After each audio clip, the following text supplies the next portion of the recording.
Hallows Eve has become a night of frolic, where children wear costumes and run amok. Amok!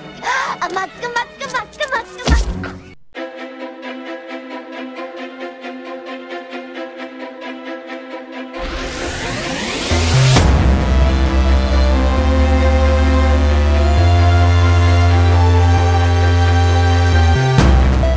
Welcome back to WD Magiccast for week of October 9th, 2022. This is episode 198. WD Magiccast, the show about the mouse, the Marvels, the galaxy, and beyond. I'm your host, Matthew Graken. On this week's show, Isaac and I do our Halloween special.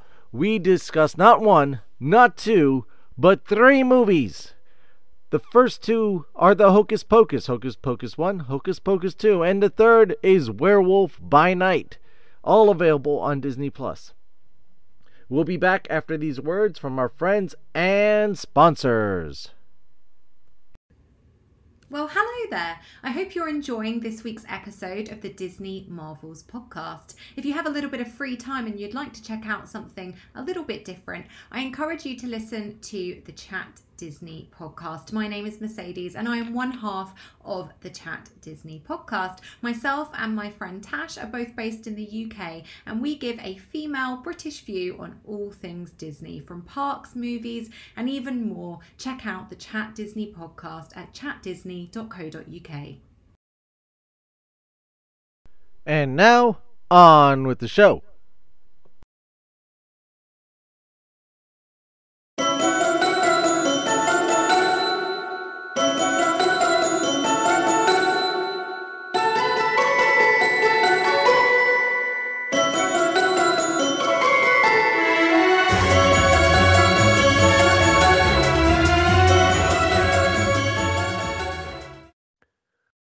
Good evening, mere mortals. It is that time of year again. It's getting a little crisper outside, the leaves are falling, the pumpkins are coming out, and the trick-or-treating will be starting soon. This is the Halloween season, which, synonymous with Halloween, is scary movies, or Halloween-themed movies. Witches, ghouls, werewolves, oh my. And this episode, we're going to be covering all of those. To bring along, I had to bring someone with magical powers himself. He talks to creatures, and he likes being in black and white sometimes. Isaac, welcome back. Okay. Well, thank you for letting the audience know that I have mental issues to the audience, which is great. I am black, ladies and gentlemen, if anyone wanted to know that. So, yes, thank you. Thank you for having me back on the podcast. You had to go there. All right. Oh, shoot. So, but, yeah, let's do it, man. All right. I was more referencing the first topic being Werewolf by Night, which was filmed shown almost entirely in black and white. Yes, it was. Yes, it was. Oh, man. So Marvel's Werewolf by Night, it is a Halloween special. You're saying it's a standalone. I mean, it's always a standalone until it isn't. 52-minute runtime. Directed by Michael Giacchino, who's mostly known for his musical work. He has done some stuff in the short film end, or short subject end. This is, I guess, his longest piece so far. Again, 52 minutes. Got Gael Garcia Bernal as Jack Russell. How appropriate. Lauren Donnelly as Elsa Bloodstone. Those are the two main characters. There's some other people thrown in there. And it's more. They like to put it as Marvel's toe dipping into the horror film. What do you think of that? Do you think that's accurate? Yeah, I think honestly this is probably their most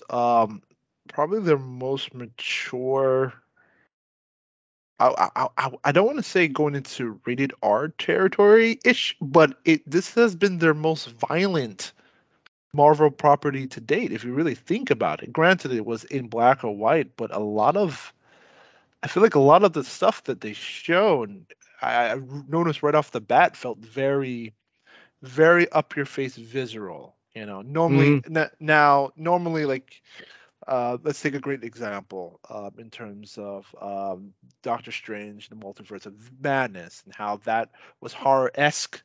But I would say that the violence in that was more, I would exaggerated or stylized in a way Yeah. where it's depicted. This felt very, very no straightforward in terms of being very visceral, in terms of depicting violence. So I think that was the first thing that kind of caught me off guard. Other than that, in terms of the entire premise, this is I think doing these specials is really good. I think it allows us to explore more characters that maybe you don't want to dedicate maybe a Disney Plus season towards, like 9 episodes. These small one takes of these different characters that we get to kind of explore within the realm of the Marvel universe, I think is particularly great. And to kind of answer your question, yeah, I think this does slightly crack the door open into more of the monster verse that maybe they want to generate. And I know that's getting people very excited because we all do know that the Blade film is coming out right around the corner. Um, and it's may hint a special supernatural team, aka Midnight Suns. If that is kind of the lead that they want to pull with this. So no, I think the potential of this in terms of this short, I thought it was very fun. I thought it was really good. Yeah, and I think it was just simple and direct, and I really did. I always find there's something special about horror films in black and white. To me, they always seem a little edgier, a little more scarier Mhm. in the black and white than with the color.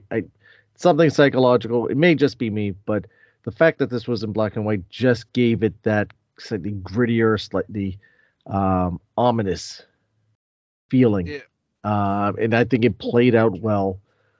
The use of certain lighting in it. The cast was good. What and I think my problem with it being called more of a horror film. I mean, yes, it was a little more violent with some limbs cutting off and some of the stuff, but then you get this weird sentimental end of the story that you usually don't get in horror type of stuff. Whenever you discover the one of the characters, and then the kind of whole arc behind that character. Um, I found that a very nice touch and wasn't expecting that. And it, going along with with Marvel, it's more than just the action. It's more than that. There's the heart that sometimes we've been missing. I think in more of the recent films, and we got that in this. Even though it is such a short, like I said, 52 minutes, and that's including credits, it goes fast. it does. But they do a nice way. They do it nice to just touch on certain things. Um, I I uh, I enjoyed it. I thought they did. The director did a nice job with it. The camera angles, the camera work. Again, certain things being in color, but for the most part, it's in black and white. It was beautiful. No, like I said, I agree with you with the whole black and white theme. It's. I think they've kind of now earned again now that we're in what 4 phases of this, and we've had so many films. You this kind of where and to have a platform like Disney Plus where you can experiment Hmm. with different things within still can be within the same MCU, but you can experiment with different things and then later on move on to movies if you feel.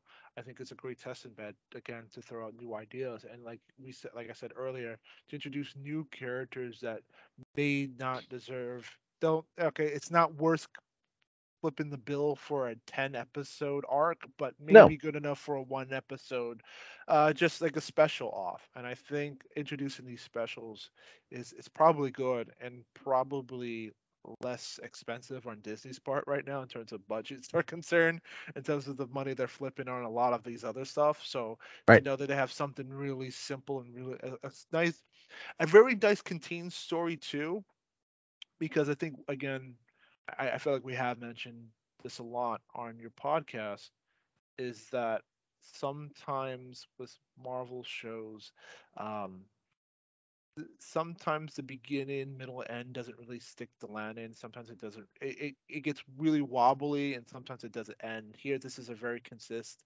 A, B, C. It's very clean, and it's done Yep. very, very well. So you really understand like the writers and the director really had a vision. They had a concise story, and it was very enjoyable. So I And really do give them props to that. you don't need to know anything going into it. Exactly.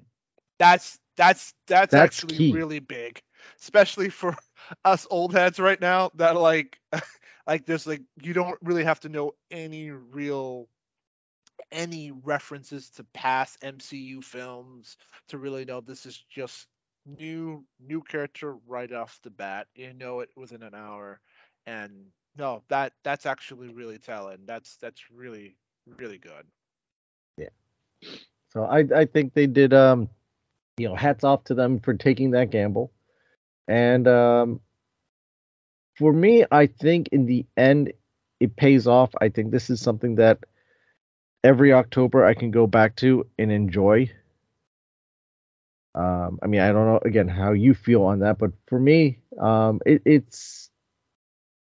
it was well done enough that I can go back to it. I'm not saying it's spectacular. I'm not saying it's the most horrifying or best Halloween special I've ever seen, but it's one of those specials that you go, okay, I enjoyed that. I'll watch it again in a year. Yeah. And I think what's really cool about it, like you said, it kind of cracks the door open to another part of the MCU, which is like the monsters. And I know we get that element with Doctor Strange in a Yeah, sense, but we really haven't with everything that's going to be coming in the horizon between like Fantastic Four, right, and monsters in general, just like even back to like the days of Universal when they did the monster movies, like that feels like a missing art. So the fact that MCU is kind of bringing that into their fold, I think is even that's just another realm to explore, right, in terms of televisions and films and stuff like that, and yeah. which I think is good. I want to ask you a question. Where do you see more? I think we agree, but in terms of this element, do you see them exploring more on that? Do you think they'll be able to add existing characters into this in some form or way? Do you see like a Midnight Suns down in the future, maybe as a potential build up in some form or way? Depending on how Werewolf by Night is received, yes, I can see them pursuing this further. And I think they kind of are hoping it's well enough received that they can justify it and go further with it. Um, so I do, and it's all a numbers game. It's Yeah. always a numbers game. If something does well enough for them, yes, they're going to keep going that way. But you look at the writing on the wall, Marvel Zombies, Doctor Strange 2, Multiverse of Madness, Werewolf by Night, upcoming Blade. This is a direction that they want to delve into and really dig into, for lack of better terms. Something a direction that they do want to keep heading in. So, Matt, do they want to dig their claws into it? bum. Ha ha. It's something they can sink their teeth into. Exactly, Isaac. So yes, Oh, look at that. Look at that pun. Two puns back to back, ladies and gentlemen. this is a punny show. What do you want? So overall, let's out of 10, what would you give Werewolf by Night? Honestly, like I said, I enjoyed it. I give it a, you know, I give it a 10. I think it was good. I think like I said, it was clean, it was precise, it was short, it had its moments, had a little bit dash of comedy, not too much. And I think I I think in terms of the adult fan in me, I think this was something that we were kind of waiting on to handle, how they're gonna start handling more mature stuff moving forward. Again, I feel like they were able to kind of get away with that with the black and white. Like we can Yep. do, because it's black and white. We're not really showing, all the gore and and the visceration stuff is censored out. So to them, it allows them to go in that realm. That also quietly also being said in terms of, like you said, future properties. Are they willing? Are they willing to step into that R-rated territory? Because which is something that I am very curiously moving forward. Um, One believes that, I mean, Deadpool 3 is right around the horizon, so one would, they're going to be fine with it. But no, I think this is kind of one of these properties where you're starting to see, um, Marvel kind of, after what, 20 years of just kind of being a kid, going through kindergarten, now being in middle school, then graduating in high school, now finally kind of graduating to college. This is kind of them being in their 30s and 40s as adults right now. They're heading into their adult years into the MCU, and now I think they're trying to make properties that are more mature and stuff like that. Yeah. And you got the mature end of it. You also got the, well, this is kind of more like an artsy film piece, in some of its ways. But again, I think it worked well. I would give it an 8 out of 10. Because I think in some ways, I don't know, I was expecting to push the envelope a little further, but I do think they went far enough, uh, for the time being. And how you do this stuff is that you just slowly introduce it. You slowly introduce it. So every moment is another step, another step. You don't go full on, gore and bloods and guts and everything all over the place. You slowly walk it in, and you get people used to it and build up their tolerance. So you see what point is okay. If people start pushing back, it's easier to pull back a little bit than having to pull back a whole thing. So, but I mean, 8 out of 10. Like I said, I really enjoyed it. I thought they did a fantastic job. I'm probably being a little too harsh on it with that grade. But in some I ways, think I also wish there was a little more to it. The 52 minutes was quick, but the pacing was good.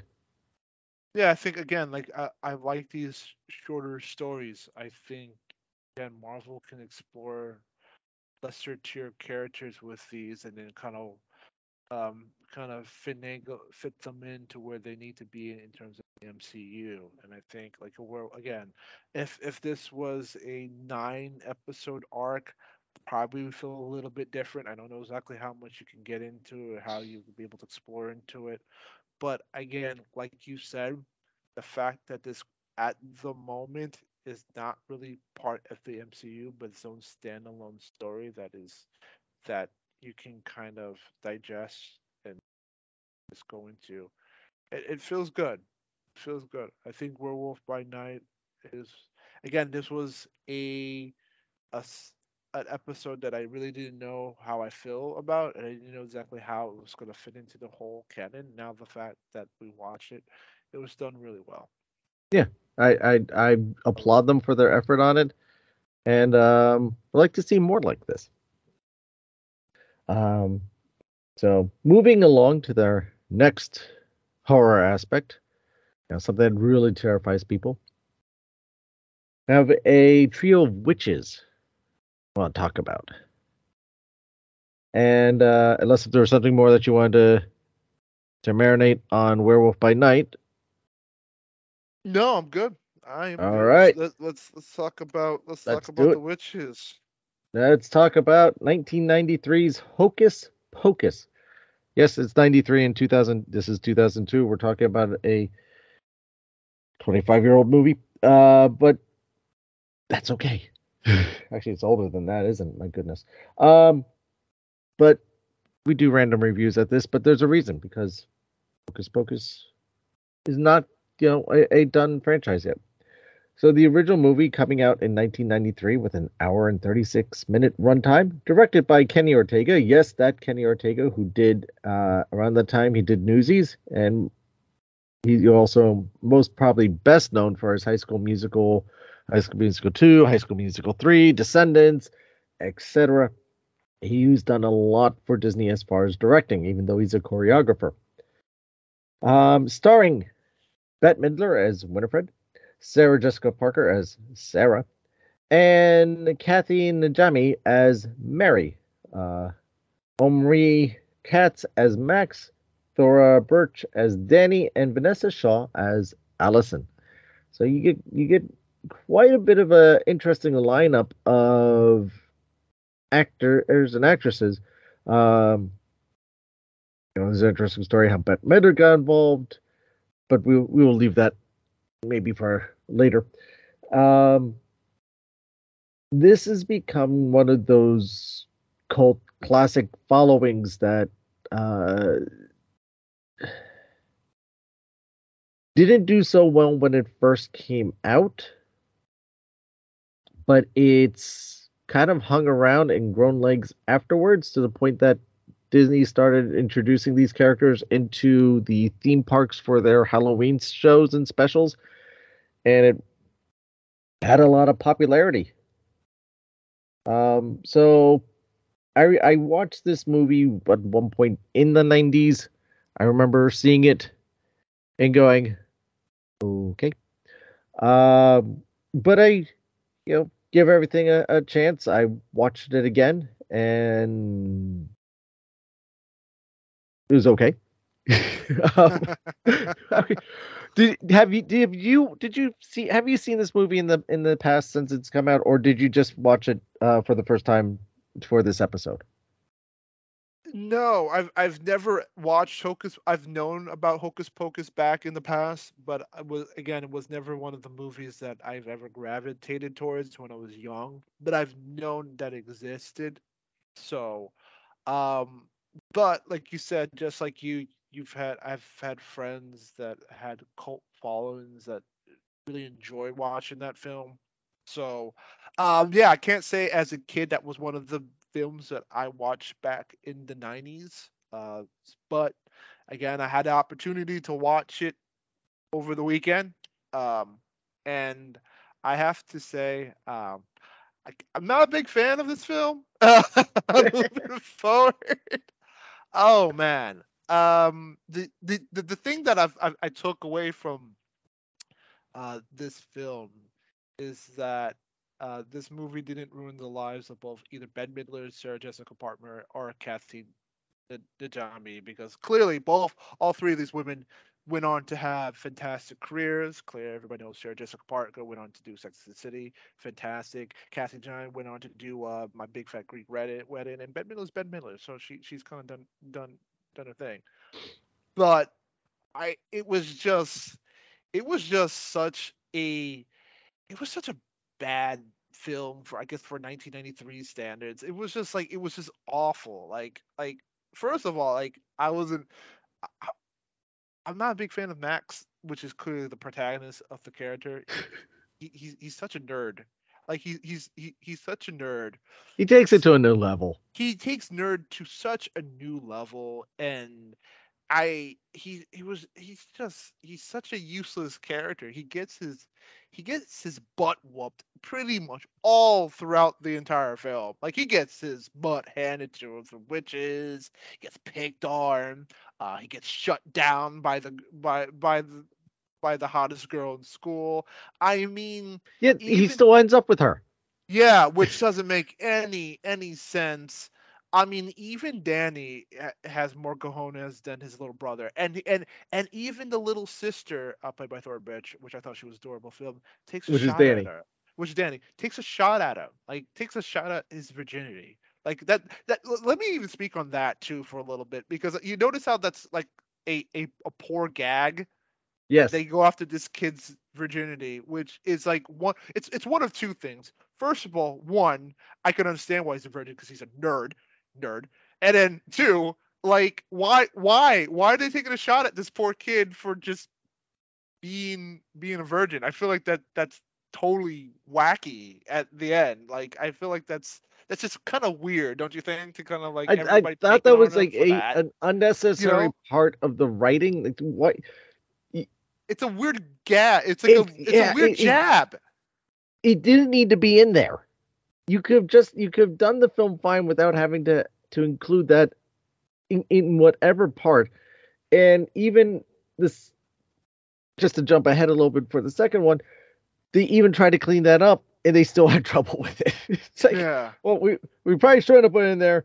We can't explain it, but we have to go with it now because we've already spent 96 minutes on it. So, but yeah, he is by far, I think I enjoyed the zombie Billy more than Max. Billy Butcher, played by Doug Jones.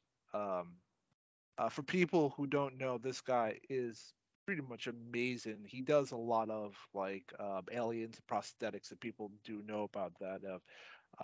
Really big into that. So the fact that the fact to learn that he was Billy the Zombie, one of his big works back in the day, 1993, was quite actually surprising on this. So yeah, no, I agree. Billy Butcher was fun in this film. I actually quite enjoyed him. Another person um, that actually I was shocked about was Mr. Banks, who played the cat. Yes. He played the cat, but which is actually played by Jason I think Martin plays the cat version. However, Sean Murray is the one that played the young version. And for people who don't know who Sean Murray is, he's on NCIS. Like that's what kind of like, wait, why is that face so familiar? That I learned that he used to be he's on NCIS on that show. So even he found work after that film. So I'm very happy for him. Yeah, Vanessa Shaw has also Yes. done several things. Oh yes. Since she's been in a quite a bit of stuff. Thora Birch has done a few things. Oh yeah, Vanessa Shaw. Yes. Omri, not so much. No. It's kind of been his shining moment. He did stuff beforehand, but that was kind of, I guess, his end. Bette Midler, they got for very little money because this was when she was having well, let's say one or two issues. The Betty Ford Clinic was a nice resting spot for her. And it's got her for, she was having trouble at work. Hey, come here and do this movie. Okay, you're gonna pay me, money's good, I'll do it. I'm not sure how Sarah Jessica Parker came about. Kathy Jamie was between the Sister Act movies at that time. Yes. So she was doing stuff on the Touchstone end. She was already working for Disney. So she was an easy grab, probably at that point. Yeah, no, you're right. Yes. Wow, that is a great pickup. I totally forgot she was the Sister Act. Oh, wow. Yeah. Strangely enough, she was playing Sister Mary. And here she is, Witch Mary. There's got to be something with the names because she is Mary in two different franchises. Sarah Jessica Parker plays Sarah. Like, well, let's make it easy for you to remember your character's name. It's your name. So I don't I want to talk to the writers and say, where did you come up with the names? Yeah. Probably had something laying around and stuff like that. Oh, and I also want to do a big correction before I get called out. She wasn't in my big fat Greek wedding. I'm thinking of somebody completely Yes. else. Completely else. So before I get called out on it on this podcast, which I would, I want to sit down and recorrect that though. But yeah, no, but now the more that you said that, I had, like I said, she does, yeah, Sister Act is where I actually remember her the most, especially the one and two Yeah, she films. did Sister Act. Hmm. She's done Rat Race. She's done a lot of voice work. A lot of voice work, yes. But yeah, she has incredible.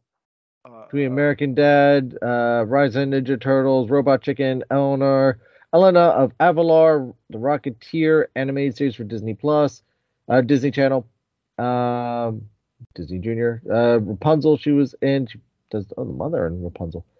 The Tangle series. Yeah. BoJack Horseman. I mean, she's She her talent is quite. She's even in Descendants as an evil queen. Yes, yes. Yeah, no, she definitely has a very broad, very good resume in terms of voice acting. Where Oh, she was even in Make It or Break It. yeah, yeah, So she is quite Desperate Housewives, Ugly Betty. She's got quite the resume. yeah. No, Tinkerbell movies, she has a Wally. very good resume, which I think is fantastic. And That's so Raven. Yeah, she is got a great resume going. In Bette Midler's, well, I mean, she's Bette Midler's her, just a Parker. Of course, she's no stranger to work. So yeah, I mean, it's an interesting combination of talent of people who've done a lot of work, people who are beginning their work. Because I think Thora Birch, this was one of her first things. Same with Vanessa. And to see where they've got, a lot of these people have gone from there. Obviously, Kenny Ortega again has done a lot. And to me, this seemed like it should have been a DCOM, which is a Disney Channel original movie. And not necessarily a theatrical release. They weren't doing Disney Channel original movies that much at that point. It wasn't so much a thing. I think if this movie came out a few years later, it may have been that. It's got some of the fun little gags of, oh well, the brooms have been taken. What do they do now?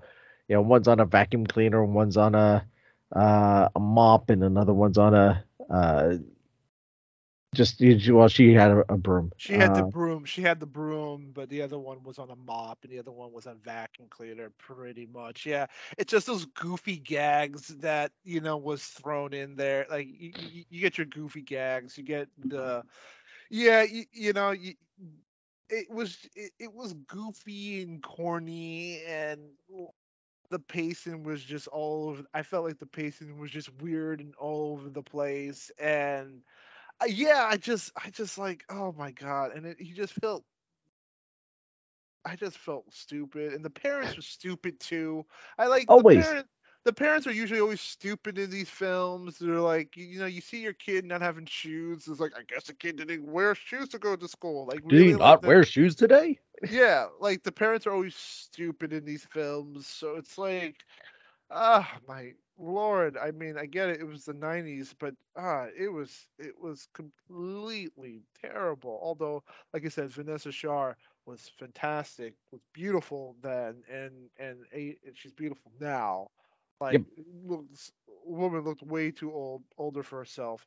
But then again, I assume like these people were probably in their 20s anyway when they were, um, probably were in their 20s, or usually when they do these high school things. No, they were teenagers. Oh, they were teens? Yeah, Okay. Vanessa and Omar are around my age.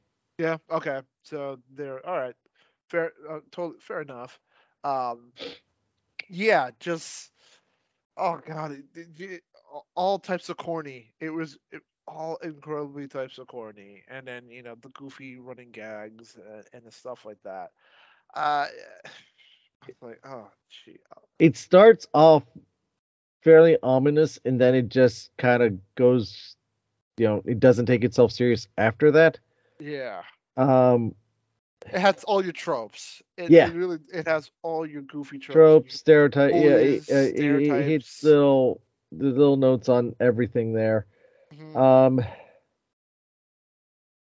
I mean, it's a product of the '90s, Disney live action in the '90s, where they still were. If it was under the Disney Studio label or the Walt Disney Picture Studio label, it was more of a lighthearted, campy type of stuff that we've been doing for decades at that point. Um, Anything that wasn't at that point was either Miramax or Touchstone. That's where they were going with their more serious, more, you know, solid movies. So that this is, like I said, you have the same actress in the Sister Act movies, which those are, highly acclaimed movies that I think they've kind of disappeared, and I think those need to be revisited because particularly the first one is really well done, but it is an edgier and more adult themed movie. Considering how the story develops and how Whoopi Goldberg's character ends up in the situation that she is in. Turner, Hood, Hooch, Splash, all that type of stuff. Again, all around that time, a little bit earlier. These yeah, it's such a weird combination of like, oh, we got all these people, and you know, this is what you get. But I do have to tread lightly because it's become such a cult following. I frankly don't understand why. It's one of those movies that I know people love it. It's a fan favorite by some people. It's grown legs decades after it came out. Mhm. I'm not one of the ones that understand it. Um, so, No, neither do I. I, it, I found this movie just but it's really, your age group that's getting, keeping it alive. yeah, which is I again all the reason why I don't know why. I just found this film to be just very corny, even for its time. And I figured even now, a guy who didn't watch it when it was a kid, now watch it older, maybe I would find maybe there's some relevance or maybe I can find subtlety to this though. But no, watching this was just it was just a cornball of a film. I thought Match was a nerd. I just kept saying nerd throughout the whole thing. I just never found the character. I just felt he just got punked. I You just you, looked at you his wanted to character pull that he Nelson on punked. him from Simpsons and just go to ha ha. He's just such a he's just such a punk of a character right now. Like everybody punked him. Like everybody took a shot at him. Like you're such a loser protagonist and you still got the girl at the end. You And deserved you had nothing. the two He bully deserved characters. nothing. Yeah. You had the two bully characters that looked like Stereotypes, by the way. stereotypes. They looked like they're Token yeah. taken from. Well, we don't want to do Bulk and Skull from the Power Rangers, so we're going to do these two guys that are bad Bill and Ted impressions that look like Bulk and Skull. Uh, it's yeah. And you would think there would be some sort of redeeming arc towards the end of it, and there wasn't, other than Max getting his shoes back, which like, oh, good for you. You got your shoes back. Yes, they got what they deserved, but Yeah, but you have to remember, like Matt didn't do anything to do that. That was just the nerd. That was just there were the witches that basically kidnapped the kids, and he just took his and shoes he back. did not grow a backbone. No, no, he didn't. That's why I found I found Max to be a nerd. Like I'm gonna keep on saying that. Like he sucked. He's the worst character. Danny, the little sister, had bigger kahunas than Max. That's which Again, is let's go back to Billy. Billy, if it wasn't for Billy, then they would have end up where they were. no, it was just dreadful. Um, in terms of the wit, in terms of the sisters, um, like you said, it's your it's your coming out of water situation where they're coming from Salem, 12th century Salem until 1993. So you like you said, oh the with the vacuum cleaners and trying to move around and watching videotapes and getting confused and learning that Halloween's actually a thing that people celebrate. It's not something that's still scary, but now it's like a celebrated thing that people will dress up for, and the whole weirdness, the whole the gags and the jokes for 1993. It's just uh, uh Yeah. it's not bearable. It's not bearable. All right. Again, Let's cut it here. it's What rough. would you rate it out of 10? I I'll give it a 3, just simply because like uh, Danny was such a cool character. Vanessa shows Allison was hot. It's just very self level stuff. It was just listen, for those 3 women, their careers were not ruined by this film. So, but uh, talk about the sequel. Some of them saved their careers, believe it or not. So, Yes. I'm going to give it a generous, very generous 5 out of 10. That's too generous. Like I said, I'm being generous. Partially because I think it I don't want to disrespect those who like it so much. I recognize that it's become a cult thing. I don't hate it. I don't enjoy it. I don't hate it. I've seen worse movies, so I just give it right middle of the pack. A generous 5. Generous 5. Generous 5. Generous. And since we went there, we should go on. And like I said, there's the Hocus Pocus 2 that just came out to Disney Plus a few weeks ago, which has a 1 hour and 43-minute runtime. Is directed by Anne Fletcher of This Is Us, Love Victor, and The Proposal, and other things. We still have Bette Midler, Sarah Jessica Parker, and Kathy Najimy reprising their roles. But we do not have Max, Danny, and Allison Beck. In this case, we have Becca, played by Whitney Peak. Izzy by Melissa Escobedo. And Cassie by Lila Buckingham. And also Gilbert, who's Sam Richardson. This one, to me, I want to say this is the sequel we didn't know we needed. Really? Yes. Because I felt it was so much better put together than the first one. Interesting. Really? Okay. Yeah. I'll let you go. I'll continue. I just felt there was a little more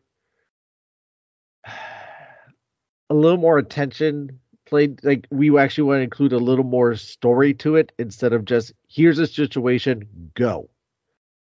Like, we're going to put a little more backstory into it. We're going to put a little more fill in some of the gaps that the first movie missed, as far as who these 3 witches are and how they came to be and what their purpose is. How did they end up with this book? How did they, because before it said, oh, Satan gave it to them. They looked at Satan. I'm like, okay. But no, it turns out, okay, it's a witch you're carrying on and indoctrinating these other ones, and how that all came to be. So you got a little more actual story writing, and there is an arc to it with a ending that's a lot more satisfying than, oh well, here we go. We got to end it somehow. So I think you had a little more there with it. I'm not saying it's solid, because there's some stuff that's just like, well, wait a second, how did this all fill out? But they did touch on filling in some areas where, okay, they mentioned, oh, the forest is where witches go to, fill up on their power and get their powers, and that line pays off with one of the characters. So yeah, I think they paid a little more attention to doing this one. It's got a slightly longer runtime. That may just be in credits, but it seems like it was it was put together better, and they paid a little more attention to details, and things had payoffs. Like Mary's having to use the vacuums, the little iRobot uh, smart vacuums. They paid that off instead of it just being a gag. There was actually a purpose to that. Yeah. So it kind of built, and it actually, I think, helps the first movie. Well, it doesn't help the first movie, but it makes things make a little more sense, and it kind of cleans up some of the mess of the first movie. Not fantastically, but does make an attempt at it, and it, like I said, it stitches a few things together. And the actresses just kind of fell right back into their roles. The new characters I found a little more interesting than Max. And I'll bring up somebody else in a moment. I do like the Gilbert character, and the again, more purpose. There's like a purpose to this all happening. It is there's a plan. They're just meaning that there's slightly more story. What was your take?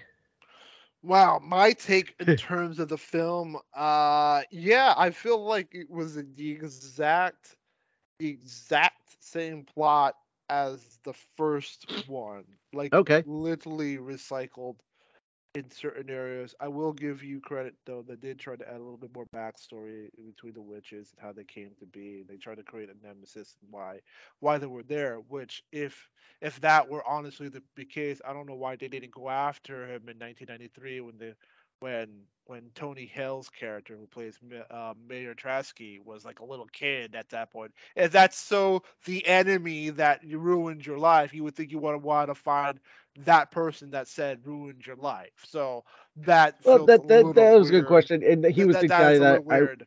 I wanted to bring up. That it's Yeah. Tony Hale, who Yeah. is again his not too much on screen stuff. A lot of his voice acting though is incredible. Oh yeah, he's done a lot of voice acting. And if anybody has remembered him from Arrested Development, he's a number one charm. That's where I've known Tony Hill from. But yeah, yeah. So I mean, in terms of that, like I said, I will agree. It's a little better written, but not by much. I think in terms of just the plot and everything. Sam Richardson's character, I think, was just kind of shoved in. There was really no reason for his character other than to do things. And I get it, to find Billy again, played by Doug Jones again, though. But in terms of his character, as just kind of finding things, like he wasn't super central in terms of having big Well, moments he was of the it. It's catalyst. that, you know, getting stuff like that, Yeah, but I feel like it was just one of those reasons we have to figure a way how to tie this back to 1993 again in some form or way, and that was the way to do it. Because some He was people he was the but catalyst. yeah, I even though it was a throwaway line, I liked the gag of, well, they're not bad, they were just misunderstood, because that seems to be the direction everyone's going with, and in the end, no, they are bad. It's no, it's not that they're misunderstood. These are bad guys. They are the bad guys. Like even the Joker now, they're trying to. Well, he's not really that bad. He may be bad. He may be homicidal, but he's not. He has a heart. There's a reason for it. I just think in terms of like the plot line, it really, like, again, him being that, like, I feel you could have used the sisters to kind of figure out, like, they could have figured something out. Like you could have done something with just the three. Him just kind of being put in as that like it really wasn't he.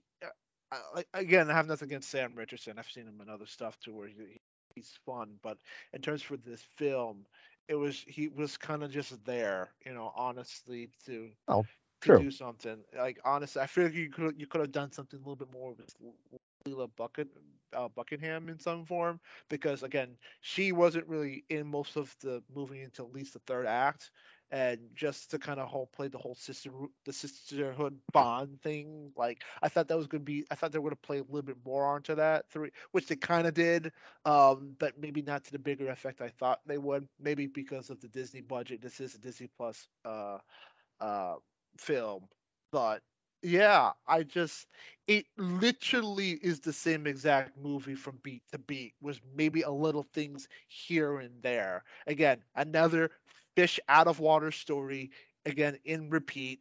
Yeah. What's a Walmart? Oh my god, like what's the Walmart? Oh, we're gonna do the same flying gag this time, and instead Sarah Jessica Parker is on one of those sweeper wipers, one of He was on Swiffer. a Swiffer, and and Mary is on a bunch of iRobot, one of those iRobot vacuums. It's the same number beat, literally beat for beat, to the point where I'm happy this was, honestly, I'm not really happy this was actually gonna take that back. This really should have been a commercial for Walgreens. Well, part of it was.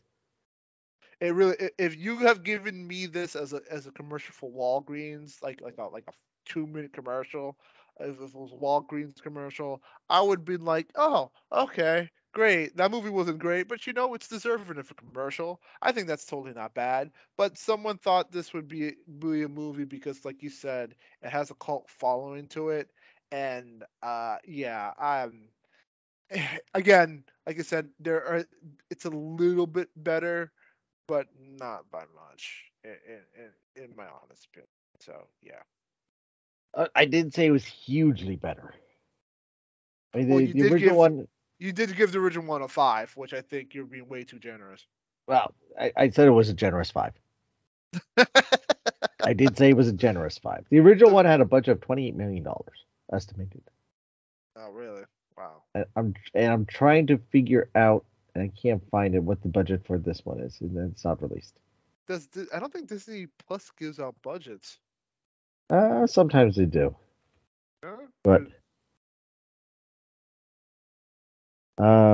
But since it's all in house, they can cover things up a little more. I mean, you would have to feel like it's a little bit more than what it is, maybe based on inflation and stuff like that, Well, right, just because it's several years later. Yeah. So maybe they probably doubled that. One would have to think it'd be between at least like 60 or 40, and maybe at least double. It ain't 100. I keep seeing everything for the original one. I'm trying to see.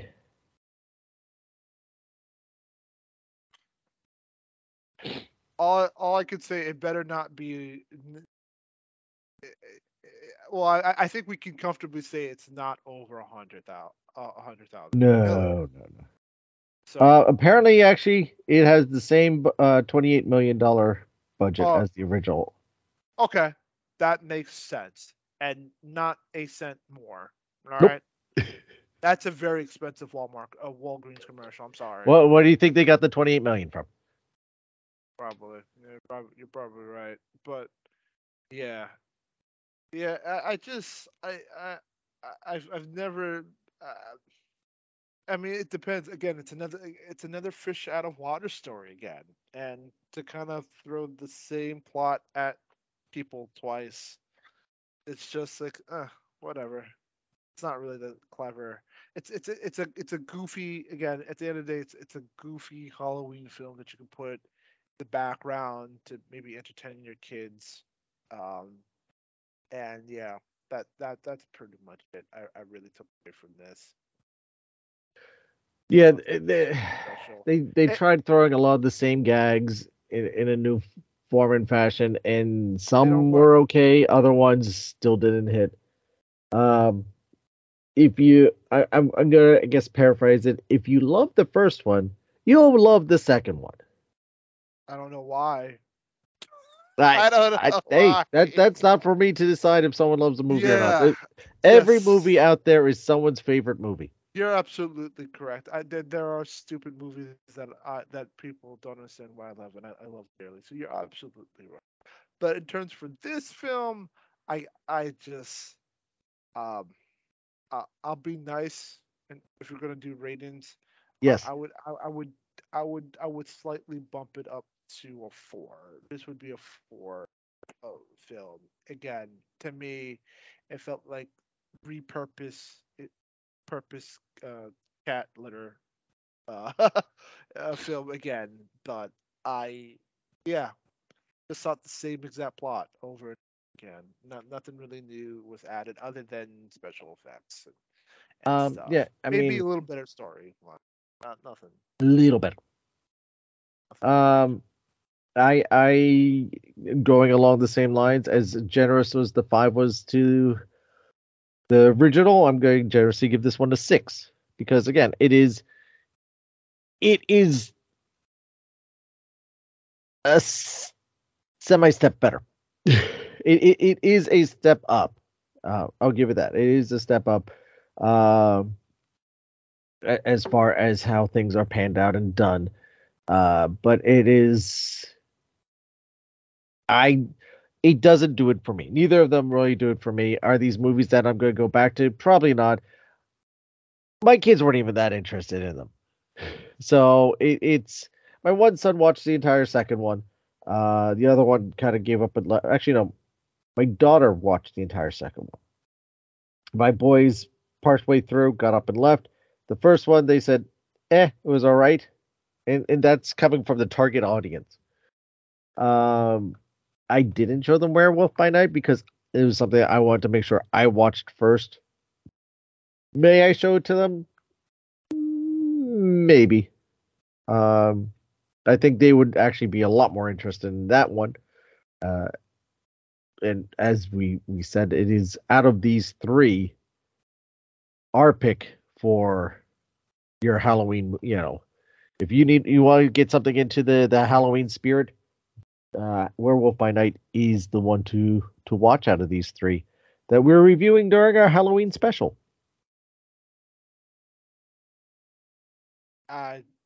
Yeah, I think I would agree with you. Werewolf by again, to be fair, to even though I was not a big fan to the Hocus Pocus, both 1 and 2. Again, totally different demographics in terms of Halloween True. and how to get into it. So, again, Werewolf it's a little bit more edgier, a little bit more adult. Violet. This is just goofy. This is goofy, fun with maybe some old gags, maybe some adult innuendos thrown in, and a constant pick on a kid's virginity. If you love the first one, that's totally great. Again, like you said, second 2 they cut down a little bit more on that, a little bit aggressive on that. But other than that, it's all right. It's again, both films were not for me. Again, Yeah. but different folks with different strokes. I'm not here to knock on it. I just felt like these were just 2 corny films. One, And if you yeah, go ahead. Again, first one didn't ruin the careers of 3 women. The second one should have been a commercial. That's pretty much it. If you're looking for a corny, lighthearted movie, it would be those 2. If you're looking for something edgier, go Werewolf by Night. I agree. Fair enough. Well, thank you for your takes on these. It was a lot of research involved to bang out 3 movies in a few days. Good to have you on, Isaac. Thank you very much for your take on these, and we'll be talking soon. Thanks, man. Thank you for having me, brother. Anytime.